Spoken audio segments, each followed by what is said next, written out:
రాష్ట్రంలో మున్సిపల్ ఎన్నికల పోలింగ్ ముగిసింది. ఉదయం 7 గంటలకు మొదలైన పోలింగ్ సాయంత్రం 5 గంటల వరకు కొనసాగింది. మధ్యాహ్నం 3 గంటల వరకు ఓవరాల్ గా 63% పోలింగ్ నమోదైంది. చివరి 2 గంటల్లో ఓటింగ్ పర్సెంట్ మరింత పెరిగే అవకాశం ఉందని అంటున్నారు అధికారులు. సాయంత్రం 5 గంటలలోపు పోలింగ్ కేంద్రాల్లో ఉన్న వారిని ఓటింగ్ కు అనుమతిస్తున్నారు సిబ్బంది. ఇక పోలింగ్ ముగిసిన చోట బ్యాలెట్ బాక్స్లకు సీల్ వేస్తున్నారు అధికారులు, సిబ్బంది. అన్ని పార్టీల ఏజెంట్ల సమక్షంలో బ్యాలెట్ బాక్స్లకు సీల్ వేసి తరలించనున్నారు. ఉమ్మడి వరంగల్ జిల్లాలో ఎన్నికలు జరిగిన తీరుపై మరింత సమాచారం కృష్ణమోహన్ అందిస్తారు. కృష్ణమోహన్, మున్సిపల్ పోలింగ్ ఎలా ముగిసింది? వరంగల్ ఉమ్మడి జిల్లాలో 12 మున్సిపాలిటీలకు సంబంధించినటువంటి పోలింగ్ ప్రశాంతంగా ముగిసింది. కొన్ని చోట్ల మాత్రం చెదురుమదురు సంఘటనలు జరిగాయి, కొన్ని చోట్ల ఘర్షణలు జరిగాయి.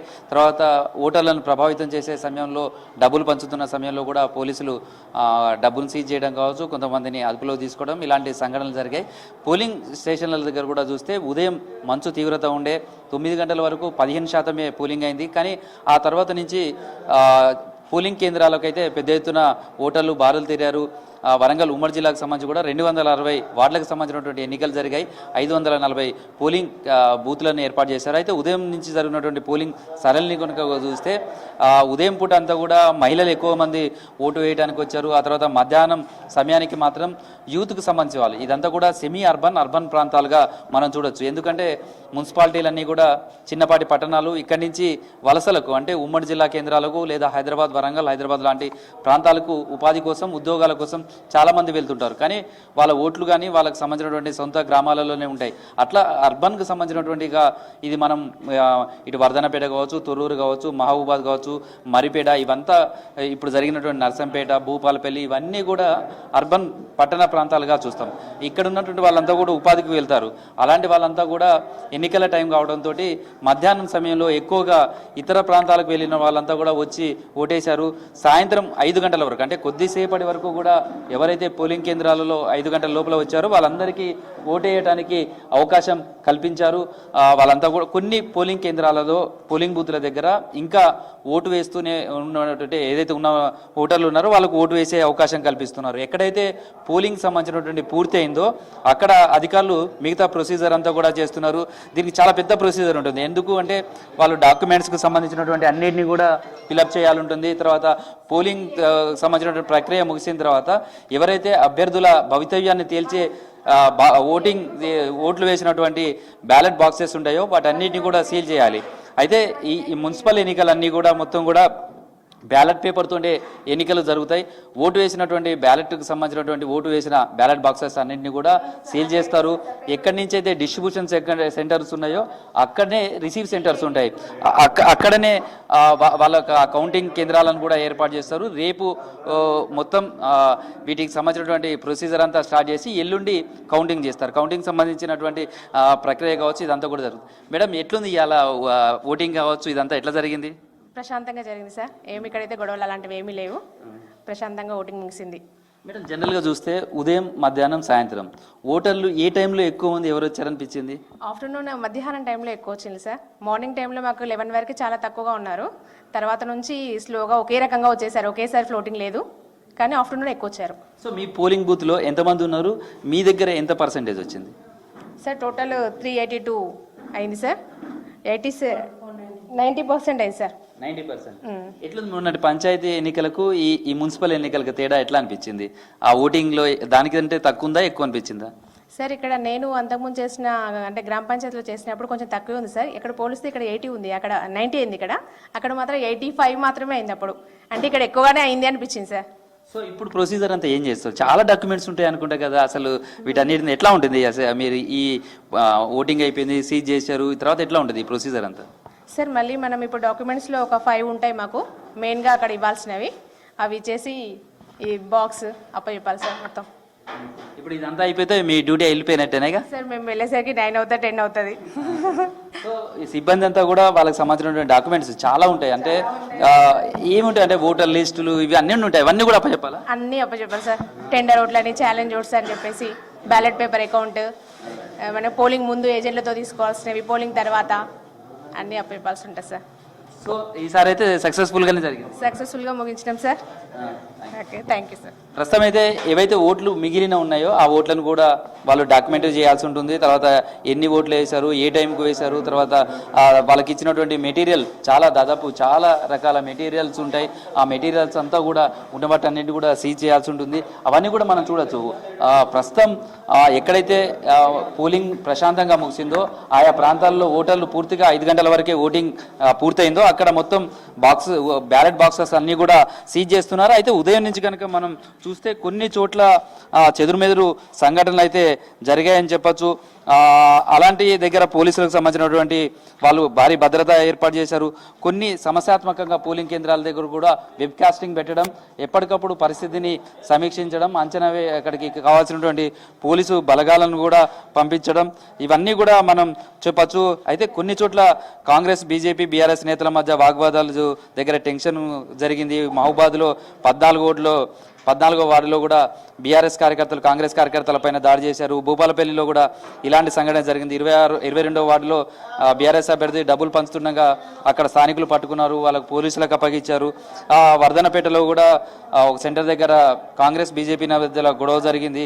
ఇరు వర్గాల మధ్య పోలీసులు చెదరగొట్టాల్సిన పరిస్థితి వచ్చింది. ఇక డీసీ తండాకు సంబంధించినటువంటి పోలింగ్ కేంద్రం దగ్గర కూడా దొంగ వేట్లు వేస్తున్నారంటూ కూడా స్థానికులు అభ్యంతరం చెప్పడం. ఆ తర్వాత అక్కడికి బీఆర్ఎస్ పార్టీకి సంబంధించినటువంటి అభ్యర్థితో పాటు మాజీ ఎమ్మెల్యే ఆరూరు రమేష్ లాంటి వాళ్ళు వెళ్ళారు. ఆరూరు రమేష్ వెళ్ళినప్పుడు కూడా అక్కడ వ్యతిరేకించారు. వాళ్ళంతా కూడా మున్సిపాలిటీని చేసినప్పటికీ కూడా ఇక్కడ ఎలాంటి డెవలప్మెంట్ చేయలేదు అంటూ అక్కడ గొడవ చేయడం, ఇలాంటి ఉద్రిక్త పరిస్థితులు కొన్ని మాత్రం జరిగాయి. కొన్ని చోట్ల సెల్ ఫోన్ పోలింగ్ కేంద్రంలోకి తీసుకెళ్లినటువంటి సంఘటన జరిగింది. తర్వాత కొన్ని చోట్ల డబ్బులు పంచినటువంటి సంఘటనలు, ఇలాంటి వాటి అన్నిటి మీద కూడా పోలీసులు ఎలక్షన్ వైలేషన్కి సంబంధించినటువంటి కేసులు కూడా నమోదు చేశారు. ప్రస్తుతం అయితే మనం పోలింగ్ కేంద్రాల దగ్గర ఉన్నాం. పోలింగ్ కేంద్రాల దగ్గర ప్రస్తుతం ఓటింగ్ అంతా కూడా ముగియడంతో నెక్స్ట్ ప్రొసీజర్ అంటే వాటిని సీజ్ చేయడం కావచ్చు, తర్వాత వాళ్ళ రికార్డ్స్ అన్ని ప్రిపేర్ చేయడం కావచ్చు, ఇవన్నీ కూడా కొనసాగుతున్నాయి. ఇప్పుడు మరికొద్ది సేపట్లోనే ఇవి స్ట్రాంగ్ రూమ్కు వెళ్తాయి. ఎక్కడైతే మున్సిపాలిటీలకు సంబంధించినటువంటి ఏ మున్సిపాలిటీ అంటే 12 మున్సిపాలిటీలు వరంగల్ ఉమ్మడి జిల్లాలో జరిగితే ఆ మున్సిపాలిటీలకు సంబంధించినటువంటి నిన్న ఎక్కడి నుంచి అయితే ఈ బ్యాలెట్ బాక్సెస్ కావచ్చు, లేకపోతే పోలింగ్ మెటీరియల్ ఇవంతా కూడా డిస్ట్రిబ్యూషన్ జరిగిందో అక్కడికి మళ్ళీ ఇవన్నీ కూడా తీసుకొచ్చారు. ఇవంతా పూర్తయిన తర్వాత మళ్ళీ అక్కడనే రిసీవ్ సెంటర్ ఉంటుంది, అక్కడికే ఇవన్నీ కూడా తీసుకువెళ్ళడం, వాళ్ళందరికీ కూడా స్ట్రాంగ్ రూమ్లోకి పంపించడం కావచ్చు. తర్వాత అవన్నీ చేసిన తర్వాత ఎల్లుండి కౌంటింగ్ జరుగుతుంది. ఆ కౌంటింగ్ సంబంధించినటువంటి ప్రక్రియ అంతా దానికి కూడా సిద్ధమవుతున్నారు. బ్యాలెట్ తోటి జరిగే ఎన్నికలు కాబట్టి అందులోనూ పార్టీల సింబల్స్ తోటి జరుగుతాయి. పంచాయతీ ఎన్నికలకు వచ్చేసరికి అలాంటి జరగదు. మేడం, ఈసారి ఎన్నికలు ఎట్లా జరిగాయి? ప్రశాంతంగానే జరిగినాయి. ఇక్కడైతే ఈ పోలింగ్ బూత్ లో ప్రశాంతంగానే జరిగింది. ప్రస్తుతం ఎన్నికలకు సంబంధించినటువంటి దానికి సంబంధించి కావచ్చు, వాళ్ళు ప్రొసీజర్ అంటే పోలింగ్ సంబంధించినటువంటి ఆఫీసర్ కావచ్చు, పోలింగ్ సంబంధించినటువంటి సిబ్బంది కావచ్చు, వాళ్ళంతా ఈ కార్యక్రమంలో ఉన్నారు. వాళ్ళంతా కూడా పోలింగ్ పూర్తయిన నేపథ్యంలో ప్రస్తుతం బ్యాలెట్ బాక్స్ అంతా కూడా సీజ్ చేస్తున్నారు. మరికొద్ది సేపట్లోనే ఇవన్నీ కూడా భారీ భద్రత మధ్య కౌంటింగ్ సెంటర్లకు చేరుకుంటాయి. స్ట్రాంగ్ రూమ్లో భద్రపరుస్తారు. ఎల్లుండి కౌంటింగ్ జరుగుతుంది. ఇప్పటి వరకు ఎన్నికలకు సంబంధించినటువంటి పోలింగ్ ప్రక్రియ ముగియడంతో అయితే అందరిలోనూ ఒక ఆసక్తి ఉంది. ఉదయం ఏ విధమైనటువంటి పోలింగ్ జరిగింది, మధ్యాహ్నం వచ్చేసరికి ఎవరెవరు ఓటేయడానికి వచ్చారు, తర్వాత సాయంత్రం లాస్ట్ మినిట్లో వచ్చినటువంటి ఓటర్స్ ఎవరు, ఏ కేటగిరీలో ఉన్నటువంటి వాళ్ళు ఉన్నారు, ఆ ఓటు సంబంధించినటువంటి మనకు అనుకూలంగా ఉందా, ఏ విధంగా ఉంది అనే ఎగ్జిట్ పోల్స్కి సంబంధించిన దాంట్లో కూడా అభ్యర్థులు కావచ్చు, ప్రధాన పార్టీలకు సంబంధించిన ముఖ్య నేతలంతా కూడా ఇప్పుడు లెక్కలు వేసుకునే పనిలో నిమగ్నం అయ్యారని చెప్పచ్చు. వాళ్ళంతా కూడా జరిగిన ఓటింగ్ సరళినంత అంచనా వేసుకుంటున్నారు. కొన్ని చోట్ల రెబల్స్ తోటి ప్రధాన పార్టీలకు ఇబ్బందిగా మారింది. వాళ్ళు చాలా చోట్ల అక్కడ మాత్రం గెలుపు ఓట్ల మీద తీవ్ర ప్రభావం చూపించారు.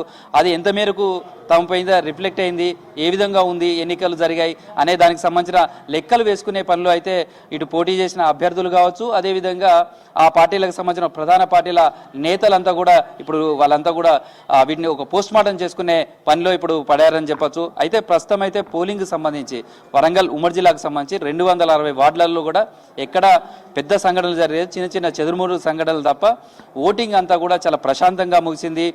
గతంతో పోలిస్తే గత మున్సిపల్ ఎన్నికల్లో చూస్తే దాదాపు 80% వరకు పోలింగ్ శాతం నమోదైంది. ఇవాళ చూస్తే 5 గంటల వరకు కూడా చాలా పోలింగ్ కేంద్రాలలో 90% వరకు అయింది, కొన్ని చోట్ల 85 వరకు అయింది. మొత్తం ఓవరాల్గా చూస్తే వరంగల్ ఉమ్మడి జిల్లాలో 85% వరకు కూడా పోలింగ్ శాతం నమోదైందని చెప్తున్నారు. 5 తర్వాత కూడా కొన్ని పోలింగ్ బూత్లలో ఓటర్లు ఉన్నారు.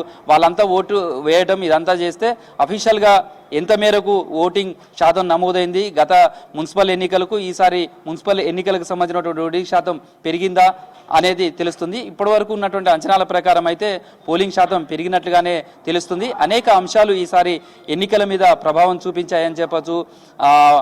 వాళ్ళకు అభివృద్ధి కావచ్చు లేదా డెవలప్మెంట్ చాలా అంశాలు ఈసారి చూశారు. తమ పట్టణాలలో అభివృద్ధి కావచ్చు లేదా గతంలో జరిగినటువంటి ఇష్యూస్ కావచ్చు లేదా అనేక సమస్యలు కావచ్చు, వీటన్నింటి ఈసారి రిఫ్లెక్ట్ అయిన ఈ ఎన్నికల మీద ఓటింగ్ మీద అనే అంచనాకు వస్తున్నారు. చూడాలి ఈ ఎంత మేరకు ఓటింగ్ శాతం నమోదైంది అనేది మరికొద్దిసేపట్లో తెలుస్తుంది. సేమ్ టైంలో 260 వార్డులలో ఎవరు గెలవబోతున్నారు, ఆ తర్వాత ఎవరు మున్సిపల్ చైర్మన్లుగా ఎన్నిక కాబోతున్నారు అనేది ఎల్లుండి తెలిసే అవకాశం ఉంటుంది.